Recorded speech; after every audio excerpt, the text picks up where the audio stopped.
Hello everybody and welcome back to my channel Lifestyle Critic. I hope you're doing well. So with the recent release of the Suicide Squad, I thought it'd be a really good idea to look back at the portfolio of the DC Extended Universe, all of the 11 movies that have been released so far, and rank them from the worst all the way to the best to see how they do from a comparison point of view. So let's begin.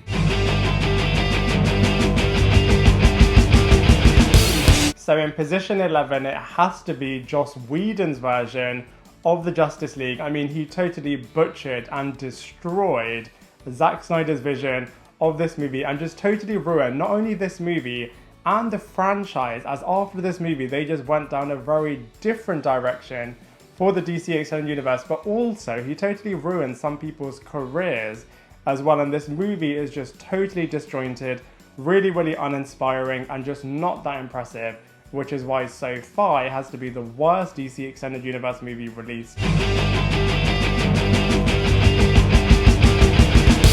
Next in the list has to be Man of Steel. Now, this movie did have some great moments in there for sure. However, it was just really slow, so drawn out, and really moody as well, but just not in a good way. Now, did we really need to see Superman's origins happening again? I mean, maybe, because they were starting a brand new franchise.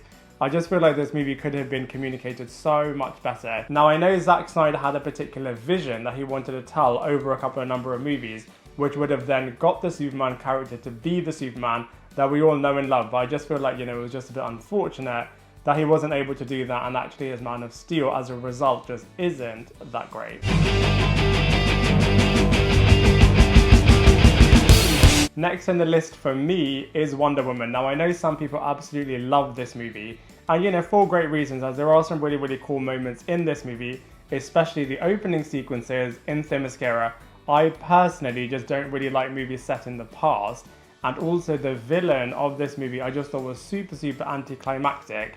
They just could have done so much more with that character. And like I said, there are some cool moments in this movie, there just weren't enough of them for this movie to be higher up in this list.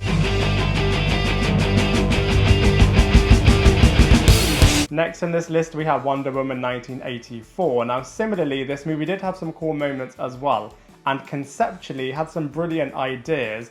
However, it was just so full of so many flaws and so many facepalm moments as well. Definitely check out my review of this movie as I break down all of them. I did feel like this movie was slightly more fun than the previous Wonder Woman movie, which is why it's higher up in this list. But God, this movie was so full of questionable decisions that I'm sure they will remedy in the third Wonder Woman movie.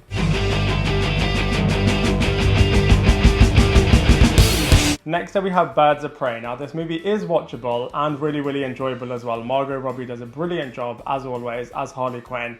And it was really nice to have an ethnically diverse cast as well in this movie, which was really good. For me, it would just unfortunately always be over-eclipsed by the other movies that they were going to go down a particular road for the DC Extended Universe. For example, we were going to get a Joker movie, we were going to get a Joker and Harley Quinn movie, and we were going to get a Gotham Sirens movie as well. That one may still happen, but it's just a real unfortunate state that the original path that the DC Extended Universe were going down was just so exciting, but then they suddenly just changed course, and I just feel like Birds of Prey as a result is just one of those movies that could have been better further down the line, but it was just a bit too early to release it, and I just thought it wasn't as impressive as it could have been.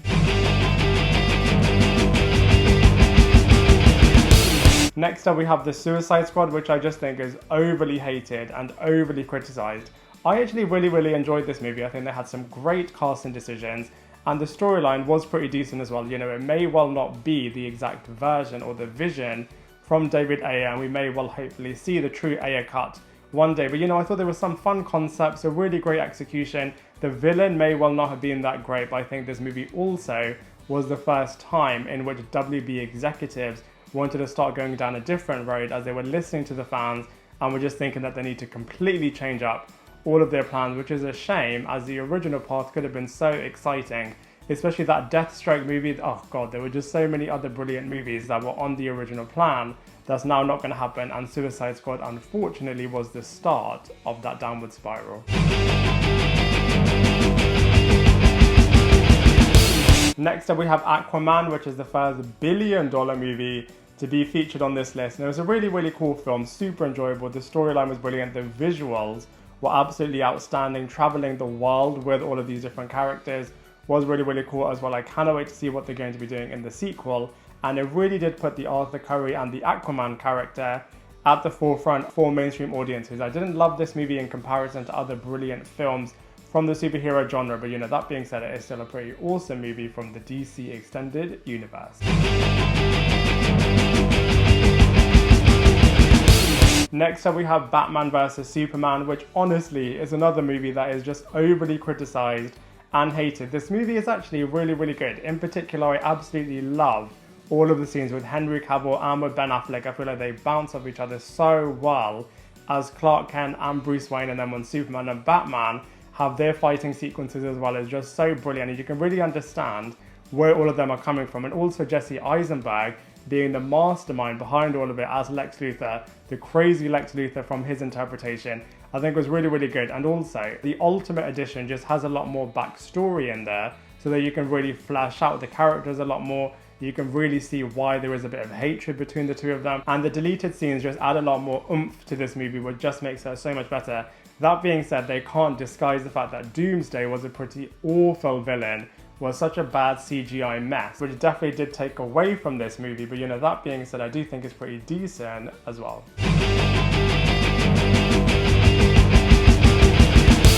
In third place, we have the brand new release, the Suicide Squad movie, which is just such a fun new take on this team, and it literally does have James Gunn's fingerprints all over it, as it's just such a fun blockbuster popcorn movie. But also it does have a really cool, interesting storyline, some brilliant twists and turns, and some great character moments as well, which definitely puts this movie in the top 3 of the DCEU so far.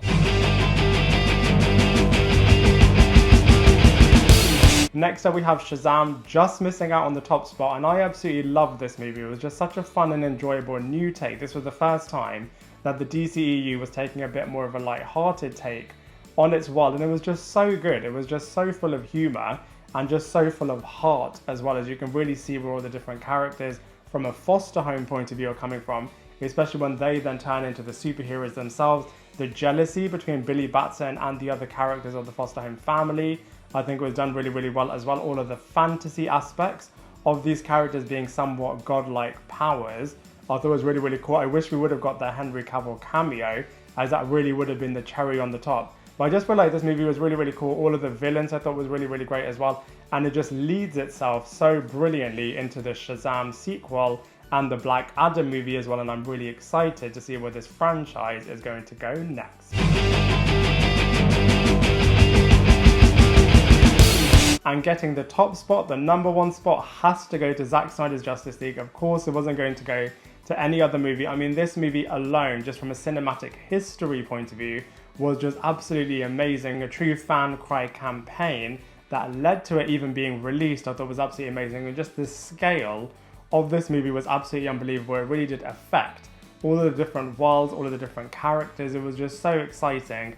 The storyline was absolutely brilliant, so butchered, like I said before, in the Whedon cut. It was just so great to see the true vision from Zack Snyder as well, and all of the visuals in this movie were just absolutely brilliant. So many things were taken out in the theatrical version. For example, Darkseid, we were given instead this random family that were just coming up every now and again that we had to get behind, whereas in Zack Snyder's version, you can really see the true end of the world epicness in that movie, which was just absolutely fantastic, which is why it has to get my number 1 spot. I mean, I am still a little bit gutted that we're not going to go down the original road that we were going to see with the DC Extended Universe, for example, with the second and third Justice League movies, the Joker standalone movie, the Deathstroke movie. All of the really, really cool films that were originally planned aren't going to happen, which is a bit of a shame. But that being said, there are still a whole host of new movies coming out, which should be really, really exciting. For example, The Flash, which is going to be absolutely awesome. Shazam, the sequel, The Fury of the Gods, is going to be really, really cool. Black Adam, Aquaman, The Lost Kingdom is going to be cool as well. Batgirl, Supergirl, Nightwing, Green Lantern Corps, all of these movies I'm sure will be absolutely brilliant. They're not at the same epic level as Marvel yet, but I'm sure they'll get there one day. But as far as this list is concerned, I'd love to hear what you think. Do you agree with this list? What is your list for your top 11 movies from the DC Extended Universe so far? I'd love to hear from you, so please let me know in the comment section below. Otherwise, I look forward to seeing you in my next video.